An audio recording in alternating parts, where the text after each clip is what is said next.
রাত্রিবেলা কি প্রসাদ পাচ্ছেন? প্রভু রাত্রেবেলা পান্তা পাচ্ছি।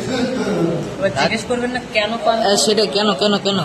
আসলে সায়েন্স বলছে যদি রাত্রে গরমের ভিতরে যদি ঠান্ডা পান্তা খাওয়া হয় একদম, একদম, তাহলে একদম। শরীর এবং মন উভয় ভালো থাকে। ও এই ব্যাপার। তার সঙ্গে একটু লেবু নেবেন, একদম, একদম। সামান্য লবণ নেবেন, হ্যাঁ, হ্যাঁ। আর ঝুড়ি ঝুড়ি ভাজা হ্যাঁ, আলু হবে, আলু, ঠিক আছে? একদম, একদম। আর সঙ্গে যখন আমি থাকবো হ্যাঁ। তখন তো তার মজাটা আলাদা হয়ে একদম, যাবে। একদম, একদম। আর সত্যি কথা বলতে আমার পান্তা ভালো লাগে, এটা বাঙালির একটা সংস্কৃতি বলতে পারে, হুম, একটা হুম। ভালোবাসার জায়গা অবশ্যই, পান্তা। অবশ্যই, অবশ্যই। এই জন্য যে কথায় বলে না পান্তা এবং আলু ভাজি বলে, কিন্তু অন্য জিনিস আমি সেটা তো বলতে পারবো না না না না পান্তা এবং আলু ভাজি। একদম, একদম। পাশে একটা মাতাজিও মনে হচ্ছে প্রসাদ পাচ্ছে। হ্যাঁ, আমিও পাচ্ছি প্রসাদ, এখনো পাইনি, পাবো। আর প্রচন্ড গরম আমাদের এখানে, প্রচণ্ড গরম। হটনেস। হ্যাঁ, হটনেসের কারণে আমার দেখুন ত্বকের খুব খারাপ অবস্থা, হ্যাঁ, তারপরেও হ্যাঁ, আপনারা এত ভালোবাসা দিচ্ছেন, হ্যাঁ, হ্যাঁ। তার জন্য অসংখ্য অসংখ্য একদম, ধন্যবাদ। একদম, একদম। আর সবাই আমার ভিডিওটা বেশি করে শেয়ার করুন, হুম, লাইক হুম। করুন, সাবস্ক্রাইব করুন, আর পাশে থাকার জন্য বেল আইকনটা ক্লিক করুন।